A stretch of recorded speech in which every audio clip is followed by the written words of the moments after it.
What's actually happening is that Russia is very concerned about the US's consistent attempts to undercut its nuclear second strike capabilities through NATO's constant expansion eastward, including its de facto expansion into Ukraine, minus the mutual security guarantees, and its deployment of strike missiles, including potentially hypersonic ones, and again, potentially including in Ukraine, closer to Russia's borders. President Putin had earlier warned a couple months back that anti-missile systems can become actually strike missiles simply with the push of a button within the span of a few minutes.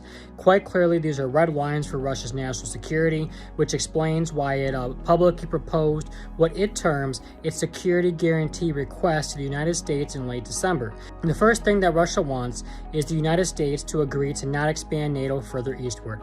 Secondly, it also wants, and again, this must be a written legal guarantee, just like the first request, not to deploy strike weapons close to Russia's borders. And third, Russia wants the NATO to roll back its military infrastructure in Central and Eastern Europe to the pre-1997 status quo before the former Warsaw Pact countries joined NATO. But what Russia is basically calling for with that clause is a return to the now defunct Russia-NATO Founding Act that was created in that year. What might actually happen, though, if Russia's red line requests are not respected, it could potentially strike into Ukraine in order to neutralize any impending or even hot threats to its national security.